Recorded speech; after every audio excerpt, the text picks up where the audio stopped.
Bom dia, meus amigos. Que Deus abençoe a todos. Mais um dia. Folguei ontem e hoje vou voltar ao trabalho. Que Deus abençoe a todos. Que Deus dê um dia maravilhoso, um dia abençoado para todos. É o que eu desejo. Que Deus abençoe vocês cada vez mais. Pessoal, dá um joinha aí no meu vídeo, tá bom? Que Deus dê um dia de paz para vocês, um dia de alegria. Deus abençoe a família de todos.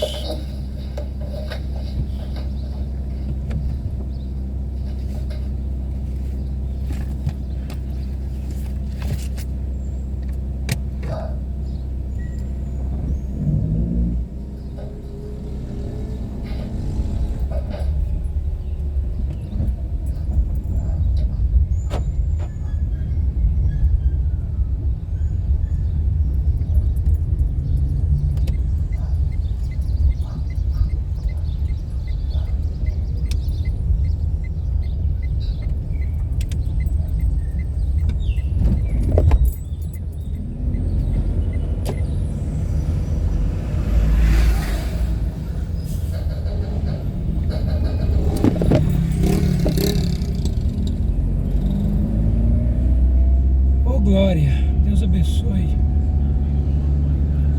Senhor, guarda minha família, minha esposa, meu filho, minha nora, minha netinha.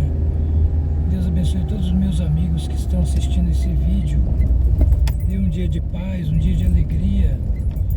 Que a graça do Senhor Jesus Cristo esteja presente na vida de cada um de vocês.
Deus manda Jacó tornar à terra dos seus pais. Então ouvia as palavras dos filhos de Labão que diziam: Jacó tem tomado tudo o que era de nosso pai, e do que era de nosso pai fez ele toda esta glória. Viu também Jacó o rosto de Labão, e eis que não era para com ele como dantes. E disse o Senhor a Jacó: torna à terra dos teus pais e à tua parentela, e eu serei contigo. Então enviou Jacó e chamou a Raquel e a Leia ao campo, ao seu rebanho. E disse-lhes: vejo que o rosto de vosso pai para comigo não é como anteriormente. Porém o Deus de meu pai esteve comigo, e vós mesmas sabeis que, com todo o meu poder, tenho servido a vosso pai. Mas vosso pai me enganou e mudou o salário 10 vezes. Porém Deus não lhe permitiu que me fizesse mal. Quando ele dizia assim: os salpicados serão o teu salário, então todos os rebanhos davam salpicados. E quando ele dizia assim: os listrados serão o teu salário, então todos os rebanhos davam listrados. Assim Deus tirou o gado de vosso pai e me deu a mim. E sucedeu que ao tempo em que o rebanho concebia, eu levantei os meus olhos e vi em sonhos que os bodes que cobriam as ovelhas eram listrados, salpicados e malhados. E disse o anjo de Deus em sonhos: Jacó. E eu disse: eis-me aqui. E disse ele: levanta agora os teus olhos e vê que todos os bodes que cobrem o rebanho são listrados, salpicados e malhados, porque tenho visto tudo o que Labão te fez. Eu sou o Deus de Betel, onde tens ungido uma coluna, onde me tens feito o voto. Levanta-te agora, sai-te desta terra e torna-te à terra da tua parentela. Então responderam Raquel e Leia e disseram-lhe: há ainda para nós parte ou herança na casa de nosso pai? Não nos considera ele como estranhas? Pois vendeu-nos e comeu todo o nosso dinheiro. Porque toda a riqueza que Deus tirou de nosso pai é nossa e de nossos filhos. Agora, pois, faze tudo o que Deus te tem dito. Então se levantou Jacó, pondo os seus filhos e as suas mulheres sobre os camelos, e levou todo o seu gado e toda a sua fazenda que havia adquirido, o gado que possuía, que alcançara em Padã-Arã, para ir a Isaque, seu pai, a terra de Canaã. E havendo Labão ido a tosquiar as suas ovelhas, furtou Raquel os ídolos que seu pai tinha. E esquivou-se Jacó de Labão, o arameu, porque não lhe fez saber que fugia. E fugiu ele com tudo o que tinha, e levantou-se e passou o rio, e pôs o seu rosto para a montanha de Gileade. Labão prossegue atrás de Jacó. E no terceiro dia foi anunciado a Labão que Jacó tinha fugido. Então tomou consigo os seus irmãos e atrás dele seguiu o seu caminho por 7 dias e alcançou-o na montanha de Gileade. Veio, porém, Deus a Labão, o arameu, em sonhos de noite e disse-lhe: guarda-te que não fales a Jacó nem bem nem mal. Alcançou, pois, Labão a Jacó e armara Jacó a sua tenda naquela montanha. Armou também Labão com os seus irmãos a sua, na montanha de Gileade. Então disse Labão a Jacó: que fizeste, que te esquivaste de mim, e levaste as minhas filhas como cativas pela espada? Porque fugiste ocultamente, e te esquivaste de mim, e não me fizeste saber, para que eu te enviasse com alegria, e com cânticos, e com tamboril, e com harpa. Também não me permitiste beijar os meus filhos e as minhas filhas. Loucamente, pois agora andaste fazendo assim. Poder havia em minha mão para vos fazer mal. Mas o Deus de vosso pai me falou ontem à noite, dizendo: guarda-te que não fales a Jacó, nem bem nem mal. E agora, se te querias ir embora, porquanto tinhas saudade de voltar à casa de teu pai, porque furtaste tiraste os meus deuses? Então respondeu Jacó e disse a Labão, porque temia, pois que dizia comigo, se porventura me não arrebatarias as tuas filhas? Com quem achares os teus deuses, esse não viva. Reconhece diante de nossos irmãos o que é teu do que está comigo e toma-o para ti. Pois Jacó não sabia que Raquel os tinha furtado. Então entrou Labão na tenda de Jacó e na tenda de Leia e na tenda de ambas as servas e não os achou. E saindo da tenda de Leia, entrou na tenda de Raquel. Mas tinha tomado Raquel os ídolos e os tinha posto na albarda de um camelo e assentara-se sobre eles. E apalpou Labão toda a tenda e não os achou. E ela disse a seu pai, não se acenda a ira nos olhos de meu senhor, que não posso levantar-me diante da tua face, porquanto tenho o costume das mulheres. E ele procurou, mas não achou os ídolos. Então irou-se Jacó e contendeu com Labão. E respondeu Jacó e disse a Labão, qual é a minha transgressão? Qual é o meu pecado que tão furiosamente me tens perseguido? Havendo apalpado todos os meus móveis, que achaste de todos os móveis da tua casa? Põe-no aqui diante dos meus irmãos e teus irmãos, e que julguem entre nós ambos. Estes 20 anos eu estive contigo. As tuas ovelhas e as tuas cabras nunca abortaram, e não comi os carneiros do teu rebanho. Não te trouxe eu o despedaçado, eu o pagava. O furtado de dia e o furtado de noite da minha mão o requerias. Estava eu de sorte que de dia me consumia o calor, e de noite a geada, e o meu sono foi-se dos meus olhos. Tenho estado agora 20 anos na tua casa, 14 te servi por tuas 2 filhas, e 6 anos por teu rebanho, mas o meu salário tens mudado 10 vezes. Se o Deus de meu pai, o Deus de Abraão e o temor de Isaque não fora comigo, por certo me enviarias agora vazio.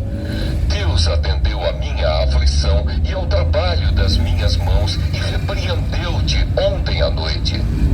O pacto entre Labão e Jacó em Galeede. Então respondeu Labão e disse a Jacó, estas filhas são minhas filhas, e estes filhos são meus filhos, e este rebanho é o meu rebanho, e tudo o que vês meu é. E que farei hoje a estas minhas filhas, ou aos filhos que tiveram? Agora, pois, vem, e façamos concerto, eu e tu, que seja por testemunho entre mim e ti. Então tomou Jacó uma pedra e erigiu-a por coluna. E disse Jacó a seus irmãos, ajuntai pedras. E tomaram pedras e fizeram um montão, e comeram ali sobre aquele montão. E chamou-lhe Labão Jegar-Saaduta, porém Jacó chamou-lhe Galeede. Então disse Labão, este montão seja hoje por testemunha entre mim e ti. Por isso se chamou seu nome Galeede e Mispa, porquanto disse, atende o Senhor entre mim e ti, quando nós estivermos apartados um do outro. Se afligires as minhas filhas, e se tomares mulheres além das minhas filhas, mesmo que ninguém esteja conosco, atenda que Deus é testemunha entre mim e ti.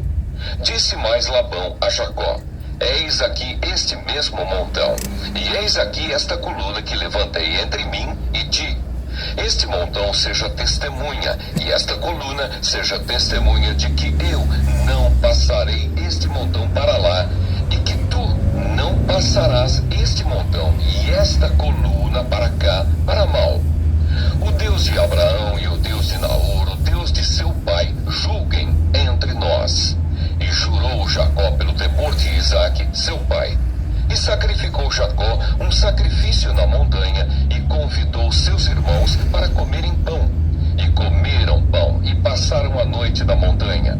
E levantou-se Labão pela manhã, de madrugada, e beijou seus filhos e suas filhas, e abençoou-os. E partiu e voltou Labão ao seu lugar. Gênesis capítulo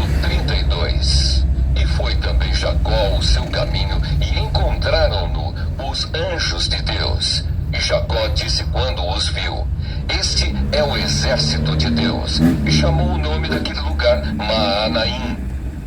Jacó envia mensageiros a Esaú. E enviou Jacó mensageiros diante da sua face a Esaú, seu irmão, a terra de Seir, território de Edom. E ordenou-lhes, dizendo: Assim direis a meu senhor Esaú: Assim diz Jacó, teu servo: Como peregrino morei com Labão e me detive lá até agora. E tenho bois e jumentos e ovelhas e servos e servas. E enviei para o anunciar a meu senhor, para que ache graça a teus olhos. E os mensageiros tornaram a Jacó, dizendo: Fomos a teu irmão Esaú. E também ele vem a encontrar-te, e 400 varões com ele. Então Jacó temeu muito e angustiou-se, e repartiu em 2 bandos o povo que com ele estava, e as ovelhas, e as vacas, e os camelos, porque dizia: Se Esaú vier a um bando e o ferir, o outro bando escapará.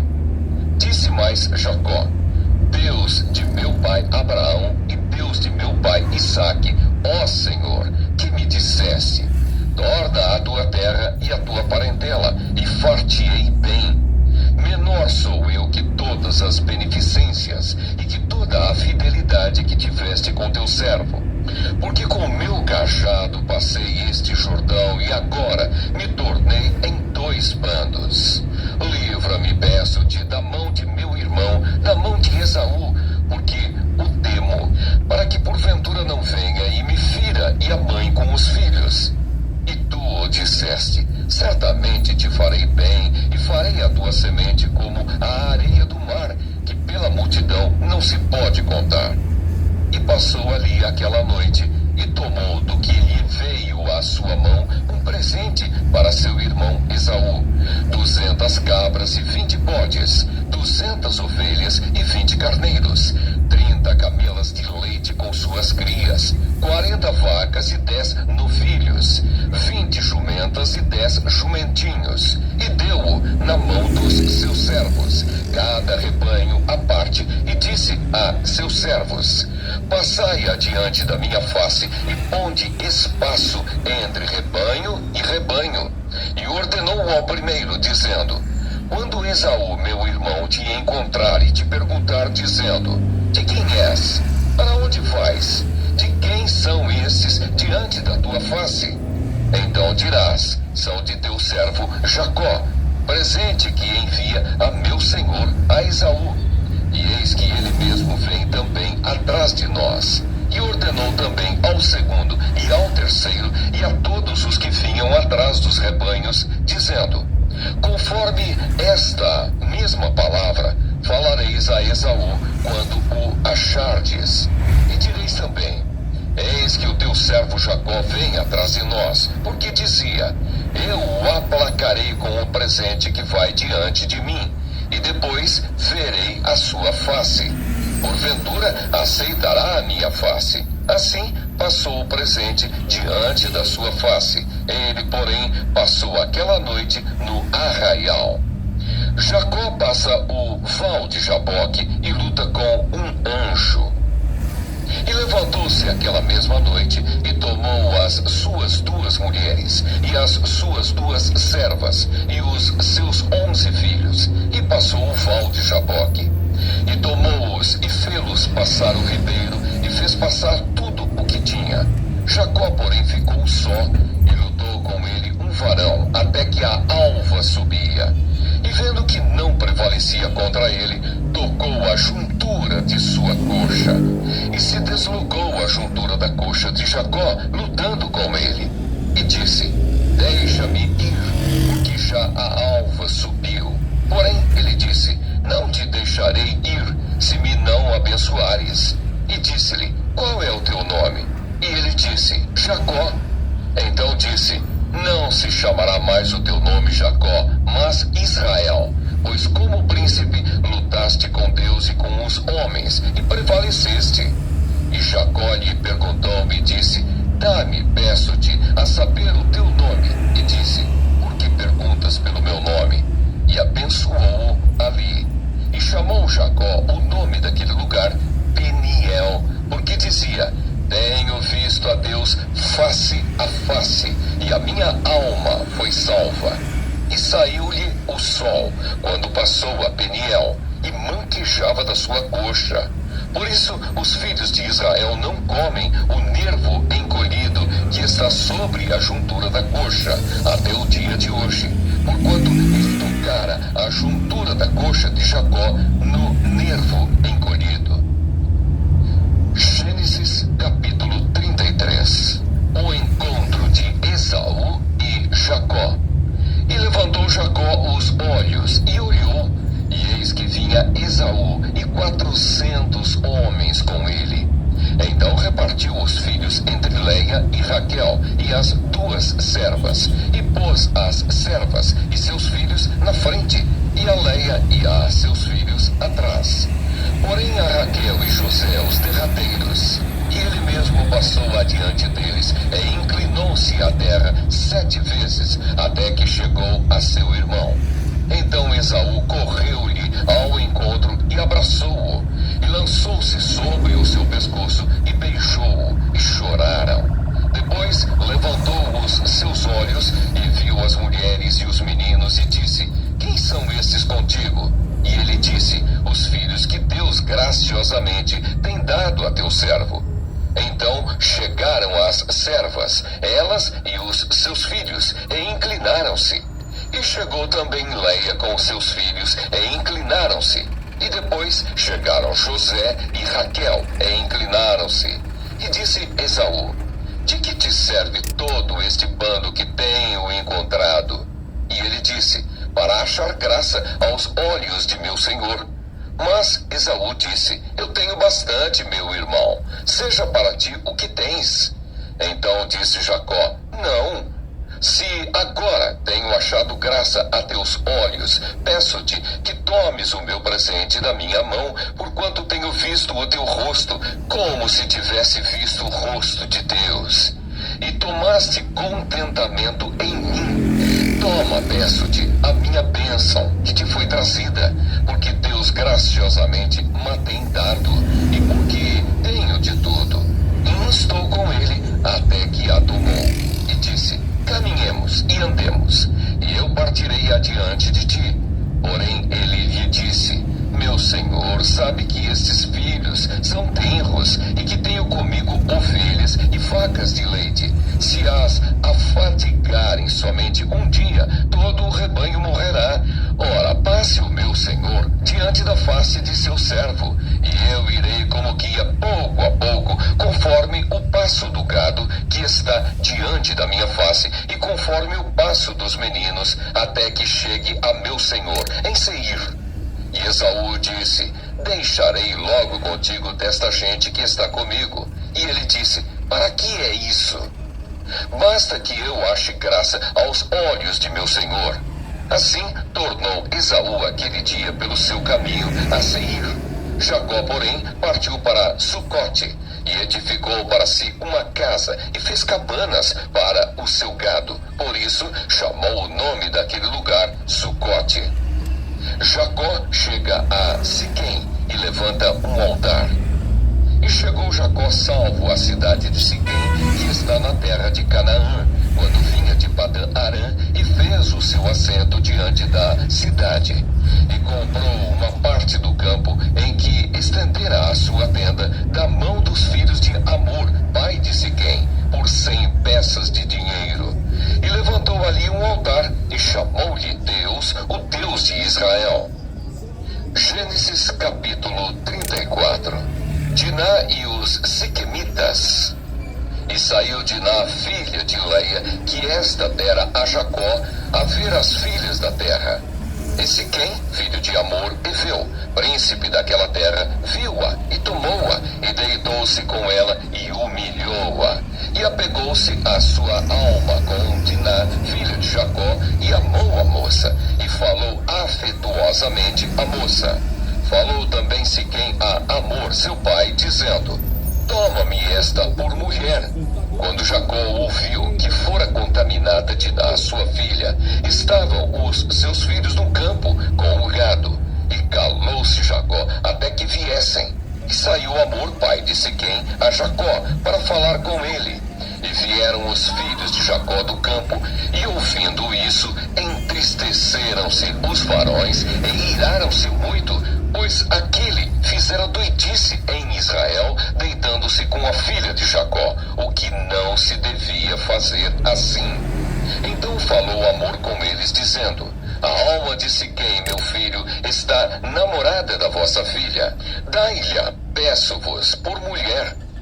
Aparentai-vos conosco, dai-nos as vossas filhas, e tomai as nossas filhas para vós. E habitareis conosco, e a terra estará diante da vossa face. Habitai e negociai nela, e tomai possessão nela. E disse Siquém ao pai dela e aos irmãos dela: ache eu graça a vossos olhos, e darei o que me disserdes. Aumentai muito sobre mim o dote e a dádiva, e darei o que me disserdes. Dai-me somente a moça por mulher. Então responderam os filhos de Jacó a Siquém e a Hamor, seu pai, enganosamente, e falaram, porquanto havia contaminado a Diná, sua irmã. E disseram-lhes: não podemos fazer isso, que dessemos a nossa irmã a um varão não circuncidado, porque isso seria uma vergonha para nós. Nisso, porém, consentiremos a vós, se fordes como nós, que se circuncide todo macho entre vós. Então dar-vos-emos as nossas filhas, e tomaremos nós as vossas filhas, e habitaremos convosco, e seremos um só povo. Mas se não nos ouvirdes e não vos circuncidardes, tomaremos a nossa filha e ir-nos-emos. E suas palavras foram boas aos olhos de Hamor e aos olhos de Siquém, filho de Hamor. E não tardou o jovem em fazer isto, porque a filha de Jacó lhe agradava, e ele era o mais honrado de toda a casa de seu pai. Vieram, pois, Hamor e Siquém, seu filho, à porta da sua cidade, e falaram aos varões da sua cidade, dizendo: estes varões são pacíficos conosco, portanto habitarão nesta terra e negociarão nela. Eis que a terra é larga de espaço diante da sua face. Tomaremos nós as suas filhas por mulheres, e lhes daremos as nossas filhas. Mas somente consentirão aqueles varões habitar conosco, para que sejamos um só povo, se todo macho entre nós se circuncidar, como eles são circuncidados. O seu gado e as suas possessões e todos os seus animais não serão nossos. Consintamos somente com eles, e habitarão conosco. E deram ouvidos a Hamor e a Siquém, seu filho, todos os que saíam da porta da cidade, e foi circuncidado todo macho de todos os que saíam pela porta da sua cidade. A traição de Simeão e Levi. E aconteceu que ao terceiro dia, quando estavam com a mais violenta dor, dois filhos de Jacó, Simeão e Levi, irmãos de Diná, tomaram cada um a sua espada, e entraram afoitamente na cidade, e mataram todo macho. Mataram também a fio de espada a Hamor e a seu filho Siquém, e tomaram Diná da casa de Siquém, e saíram.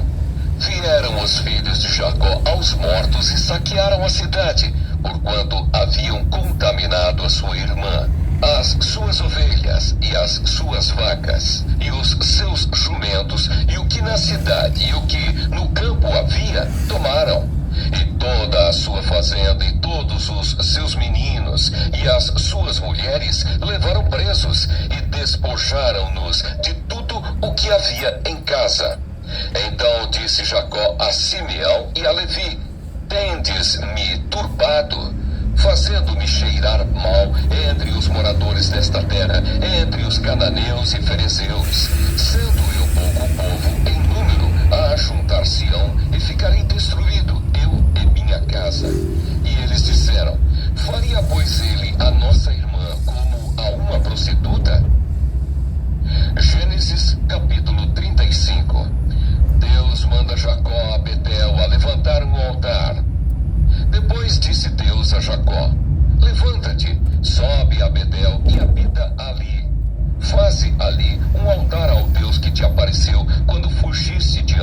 face de Esaú, teu irmão.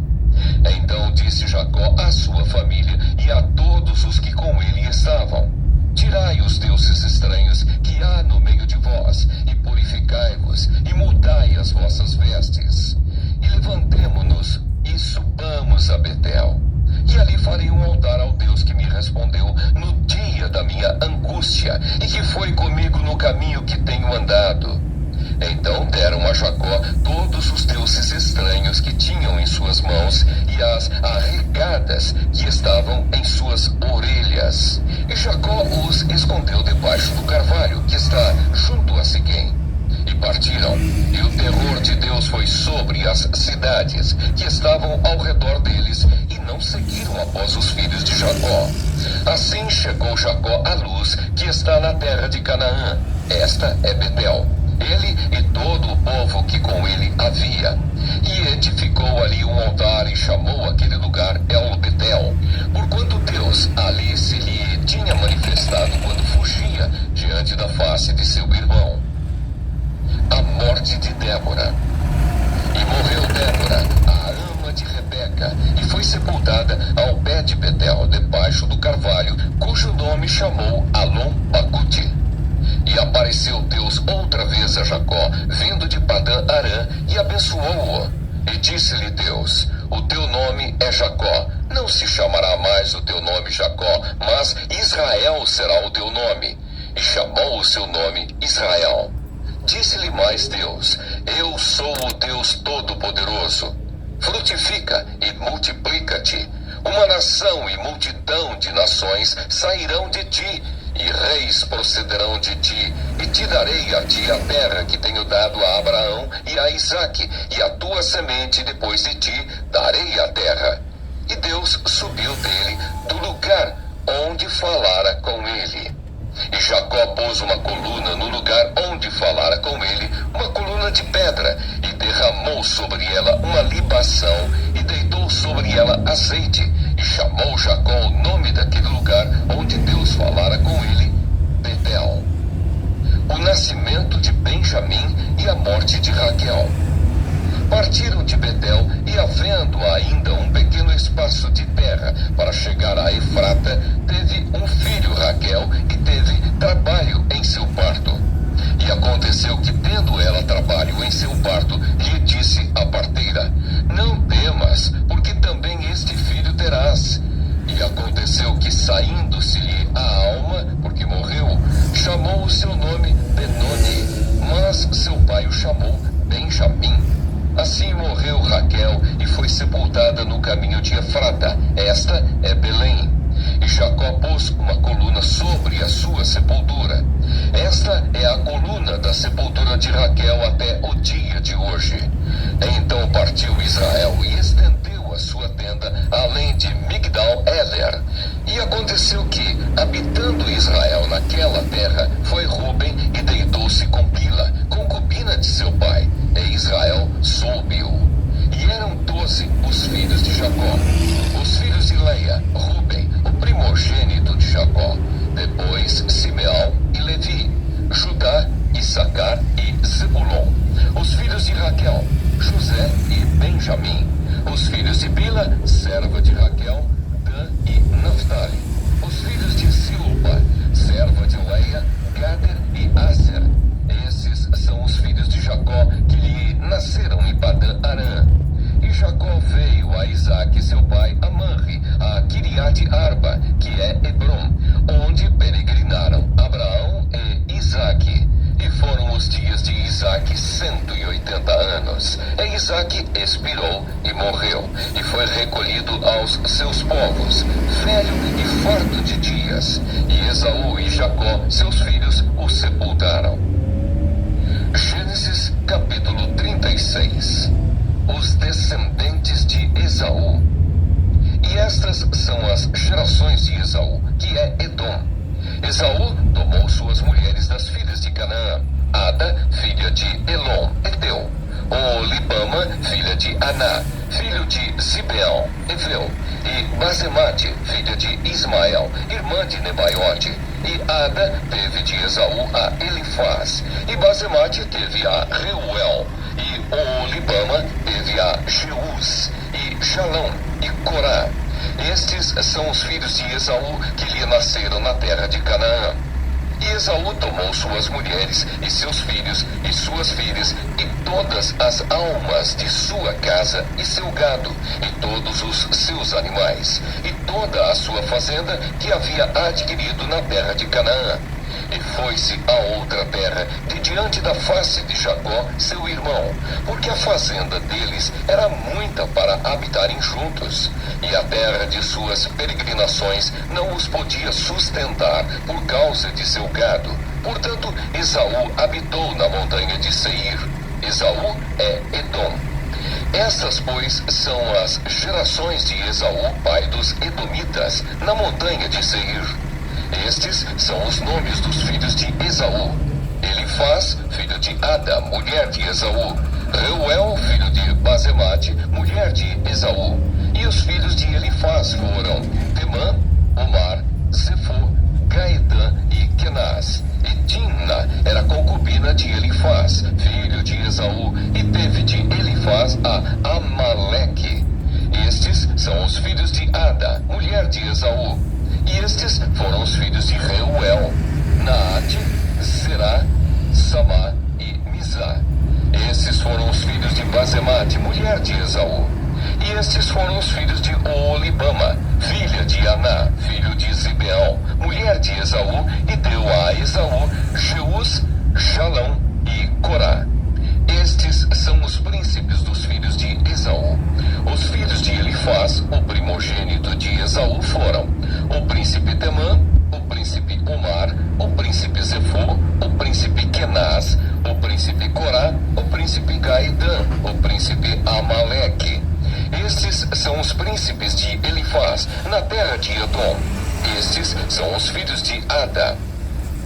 E estes são os filhos de Reuel, filho de Esaú: o príncipe Naate, o príncipe Zerá, o príncipe Samá, o príncipe Mizá. Estes são os príncipes de Reuel na terra de Edom. Estes são os filhos de Basemate, mulher de Esaú. E estes são os filhos de Oolibama, mulher de Esaú: o príncipe Jeus, o príncipe Jalão, o príncipe Corá. Estes são os príncipes de Oolibama, filha de Aná e mulher de Esaú. Estes são os filhos de Esaú, e estes são os seus príncipes. Ele é Edom. Esses são os filhos de Seir, Oreu, moradores daquela terra: Lotã, Sobal, Zibeão, Aná, Dizão, Éser e Dizã. Esses são os príncipes dos Oreus, filhos de Seir, na terra de Edom. E os filhos de Lotã foram Ori e Omã. E a irmã de Lotã era Timna. Estes são os filhos de Sobal: Alvã, Manaate, Ebal, Sefô e Onã. E estes são os filhos de Zibeão: Aiá e Aná. Esse é o Aná que achou as caudas no deserto quando apacentava os jumentos de Zibeão, seu pai. E estes são os filhos de Aná: Dizon e Oolibama, a filha de Aná. E estes são os filhos de Dizon: Endã, Esbã, Itrã e Querã. Estes são os filhos de Éser: Bilã, Zaavã e Acã. Estes são os filhos de Dizã: Uz e Arã. Estes são os príncipes dos Oreus: o príncipe Lotã, o príncipe Sobal, o príncipe Zibeão, o príncipe Aná, o príncipe Dizon, o príncipe Éser, o príncipe Dizã. Estes são os príncipes dos Oreus, segundo seus príncipes, na terra de Seir. E estes são os reis que reinaram na terra de Edom, antes que reinasse rei algum sobre os filhos de Israel. Reinou, pois, em Edom Belá, filho de Beor, e o nome da sua cidade foi Dinabá. E morreu Belá, e Jobabe, filho de Zerá, de Bosra, reinou em seu lugar. E morreu Jobabe. E Uzão, da terra dos Temanitas, reinou em seu lugar. E morreu Uzão, e em seu lugar reinou Hadade, filho de Bedade, o que feriu a Midian no campo de Moabe. E o nome da sua cidade foi Avite. E morreu Hadade, e Samlá de Masreca reinou em seu lugar.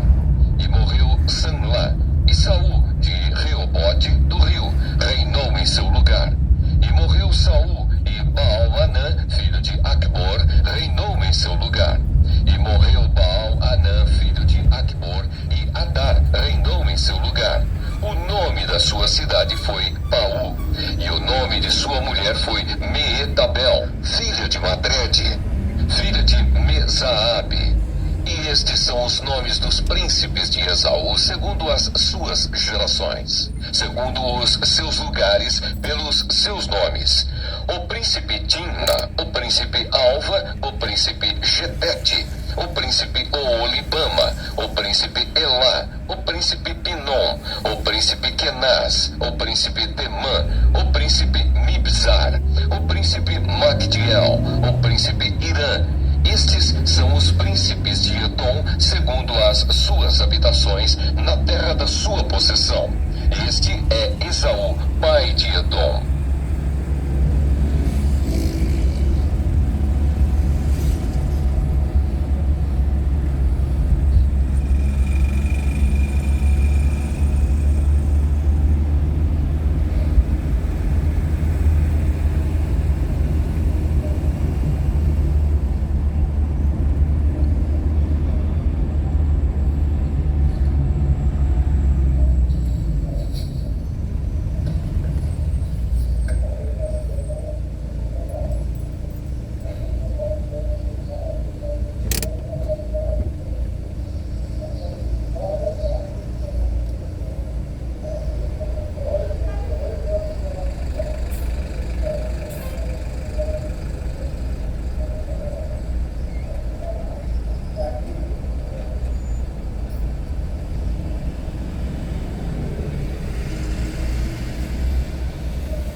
Sejam todos bem-vindos à nossa Escola Bíblica Online.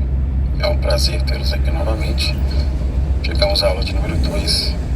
O verdadeiro discípulo de Cristo serve às pessoas e não a si mesmo. Lembre-se, esse conteúdo ele é produzido para te ajudar no seu estudo da Palavra de Deus. Por isso é muito importante haver da sua parte uma certa dedicação e um certo esforço. Aqui na descrição do vídeo existem 3 informações que vão te ajudar nesse estudo.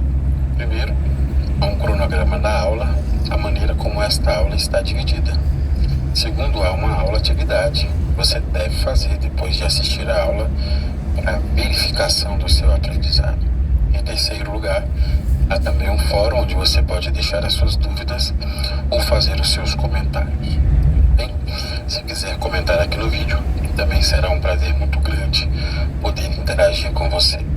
Eu começo apresentando o cronograma da nossa aula. Eu começo apresentando o cronograma da nossa aula. A nossa aula está dividida hoje em 2 sessões.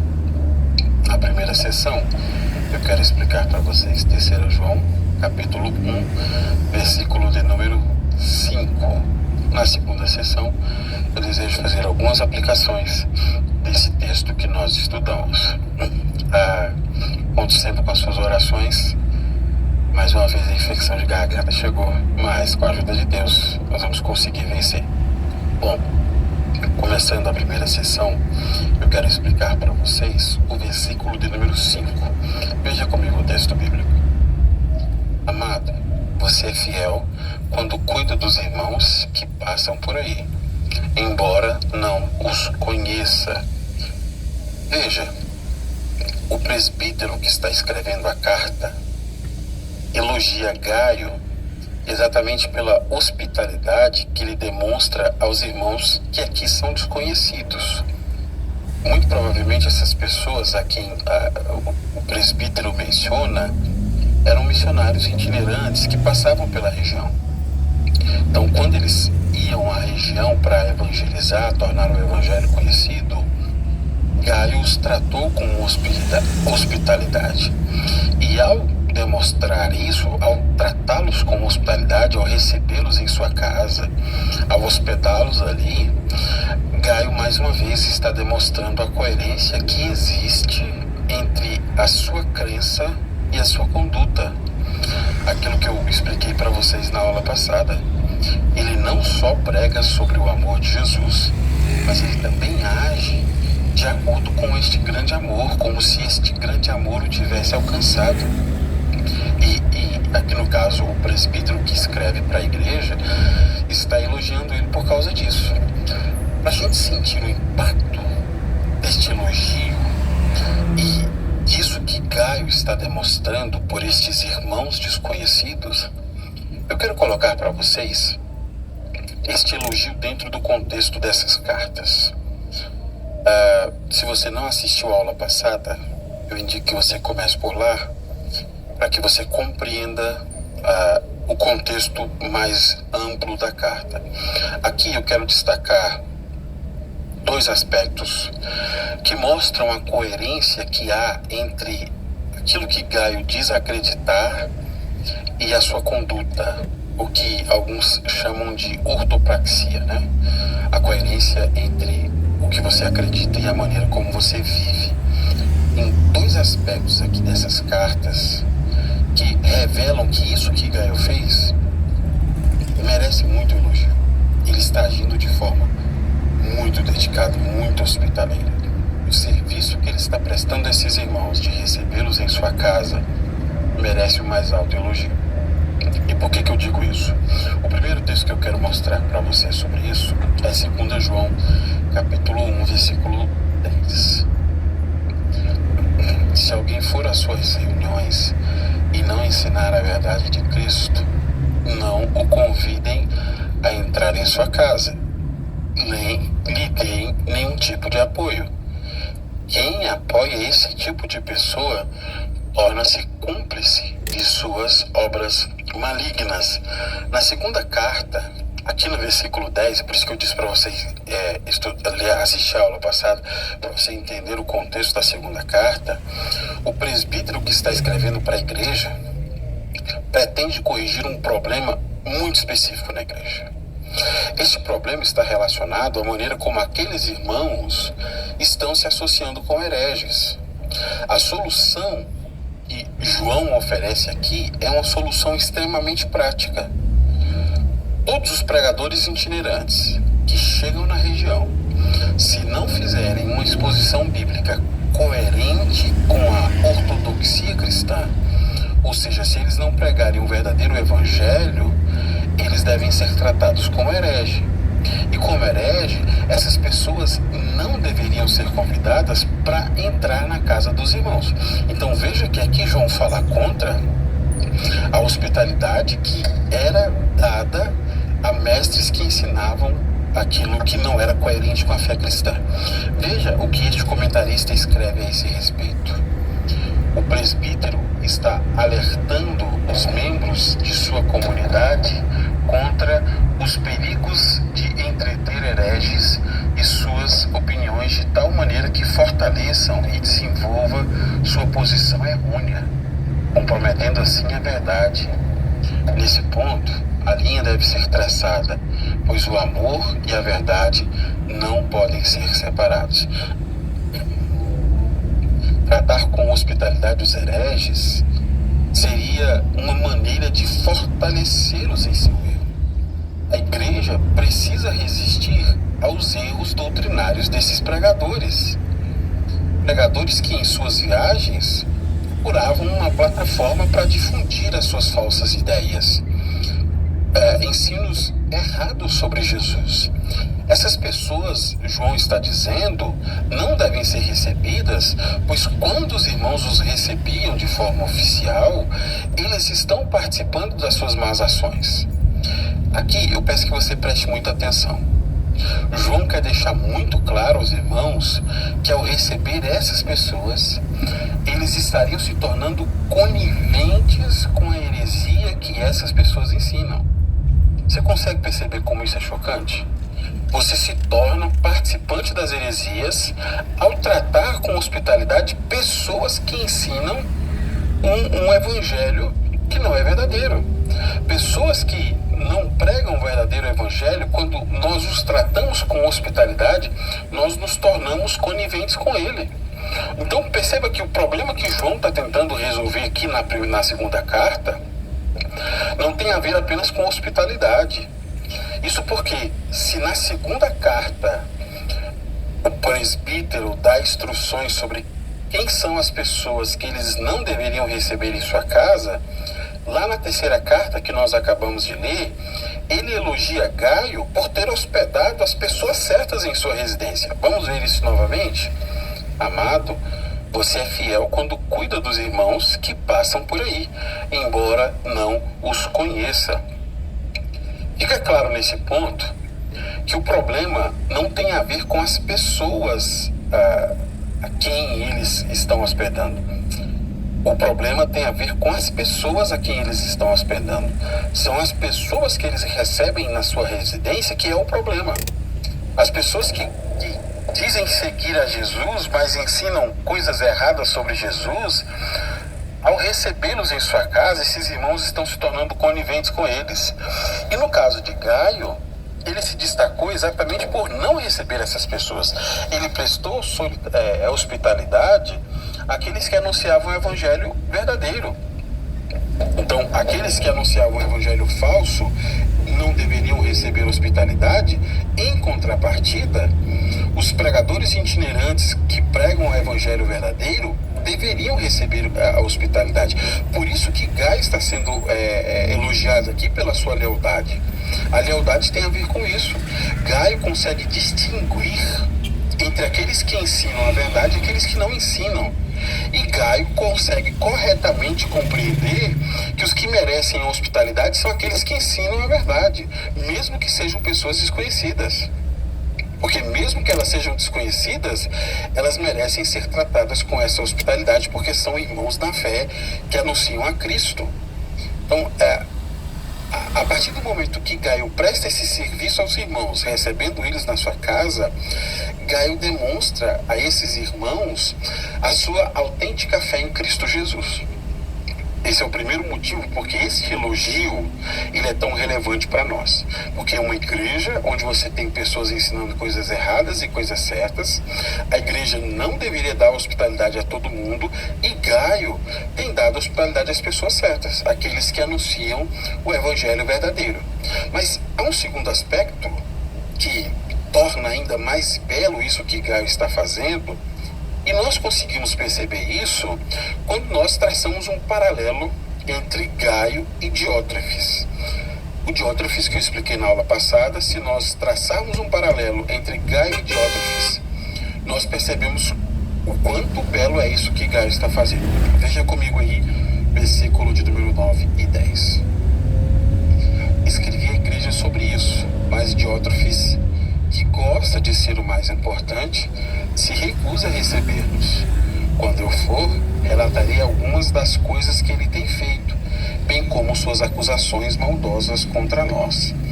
Ele não apenas se recusa a acolher os irmãos, mas também impede os outros de ajudá-los. E quando o fazem, ele os expulsa da igreja. Você percebe? Nesse versículo, João está apontando 4 erros que são cometidos por Diótrefes. Primeiro erro, ele faz acusações maldosas contra João. Segundo erro, ele não pratica hospitalidade. Terceiro erro, ele atrapalha aqueles que desejam ser hospitaleiros. Quarto erro, ele expulsa da igreja aqueles que são considerados seus adversários. E quando nós traçamos este paralelo, nós percebemos o quanto eles são diferentes. Enquanto Gaio era hospitaleiro, Diótrefes se recusa a fazer isso. Para piorar, como nós vimos no texto, ele também impede que outros irmãos sejam hospitaleiros com cristãos desconhecidos. E quando um irmão desobedece essa regra que ele criou, não ser hospitaleiro com desconhecido, Diótrefes expulsa o irmão da congregação. Você consegue perceber? O que dizer de Diótrefes? Ele dizia seguir uma verdade, mas não demonstrava amor aos seus irmãos. Logo, esta verdade sem amor não era verdade. O que dizer de Gaio? Gaio segue a verdade e, por meio do serviço demonstrado pelos seus irmãos, ele prova que há uma coerência entre aquilo que ele acredita e aquilo que ele faz. Esses dois aspectos provam o quanto esse elogio de João é tão importante para quem é este Gaio. Ele soube fazer a escolha certa, soube hospedar as pessoas certas e não cedeu à pressão de Diótrefes, que expulsava os irmãos da igreja quando recebiam alguém que era desconhecido. Bom, partindo para a segunda sessão, eu desejo fazer então algumas aplicações a esse texto. Primeira aplicação: a igreja sempre teve dificuldades para lidar com os hereges. Me parece que sempre houve um olhar de apreço e admiração por quem porta uma doutrina diferente. Ao invés de nós nos desconectarmos dessas pessoas que agem como herege, parece que nós não sabemos lidar com essas pessoas. Elas ficam aí, influenciando a igreja, fazendo mal à igreja, e a gente não sabe lidar com elas. Não são poucos os hereges com quem a igreja precisa lidar. E muitas vezes a igreja não consegue lidar com essas pessoas de maneira apropriada. Hereges no meio da igreja é um problema antigo, que João está tendo que olhar nos olhos, e uma hora nós também vamos precisar olhar este problema nos olhos. Segunda aplicação: hereges são um problema real com o qual precisamos lidar. A solução que João encontrou para os hereges da igreja foi uma solução muito prática. João diz: não recebam essas pessoas em suas casas. Não tratem com hospitalidade essas pessoas. Eles ensinam um evangelho estranho. Não os tratem com hospitalidade. E nós? Como será que nós lidamos com os hereges? Eu quero citar aqui um texto do McGrath, onde ele apresenta algo interessante. Leia comigo. Nunca houve tanto interesse voltado para o que está relacionado à heresia. Antigas heresias que, pelas primeiras gerações, eram vistas como obscuras e perigosas, são hoje salpicadas com pó de estrela. A atração pelo que é proibido na religião parece mais forte do que nunca. Para muitos indivíduos religiosamente alienados, as heresias são vistas hoje como declarações corajosas e ousadas de liberdade espiritual a serem valorizadas em vez de evitadas. Isso que McGrath está dizendo é uma verdade que pode ser comprovada em quase todas as igrejas locais. Todas as igrejas locais existem pessoas que têm uma admiração muito grande por heresias, a ponto de quase todo mundo ter um herege favorito. E a pessoa não se incomoda de dizer que lê, ouve, assiste. Parece que isso é revolucionário. É revolucionário uma seita judaica cristã. É revolucionário teologia liberal protestante. É revolucionário tantas outras esquisitices teológicas que as pessoas até se orgulham delas, né? Mas nós deveríamos sentir vergonha. Não há nada de bonito em hospedar pessoas que não seguem a verdade. Não há nada de bonito em ser conivente com pessoas que ensinam um evangelho que não é autêntico. Isso é uma lição importante para nós. A maneira apropriada como nós devemos tratar os hereges não é assim. Terceira aplicação. A orientação bíblica é muito clara. Se não houver ortopraxia, não devemos tratar como irmãos. E veja que isso que está sendo dito aqui por João, não é dito apenas por João, é dito por outras pessoas.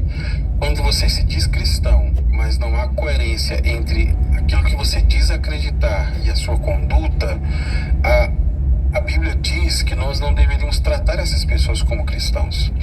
Eu mostrei para vocês isso na segunda carta e queria mostrar com outro exemplo Paulo escrevendo sobre isso.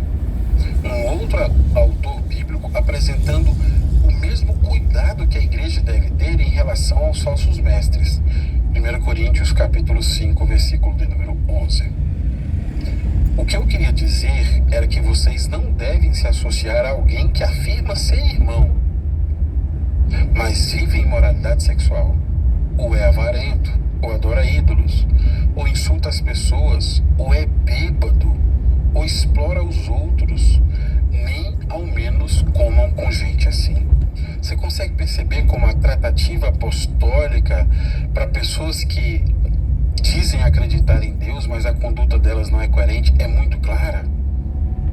João, Paulo, todos eles estão demonstrando o mesmo cuidado em relação à igreja, porque esse tipo de pessoa tem só aumentado no meio da igreja. Oportunistas que vivem de forma itinerante para ganhar dinheiro, lucro e causar destruição ao povo de Deus. E em todos esses casos, a tratativa é sempre a mesma. Não tratem com hospitalidade. Não se tornem coniventes. E aqui nós precisamos deixar isso muito claro. Porque não tem meio termo. Ah não, mas ele é um herege, mas não tem mais. Se é um herege, nós não devemos ser coniventes com isso. Em contrapartida, a quarta aplicação apresenta um aspecto importante. Devemos tratar com hospitalidade nossos irmãos na fé. E esse ponto também é importante, porque aqui João não pretende falar contra a hospitalidade. No caso de Diótrefes, ele até adverte Diótrefes sobre o que ele tem feito. O problema não é a hospitalidade, o problema é o tipo de pessoas que vocês hospedam. Aqueles que são cristãos autênticos, eles devem ser tratados com hospitalidade. Este é um princípio básico do cristianismo primitivo. Os irmãos precisam ser tratados com hospitalidade. Mais uma vez eu coloco um texto de Paulo para mostrar que isso está muito claro para a igreja primitiva. Romanos capítulo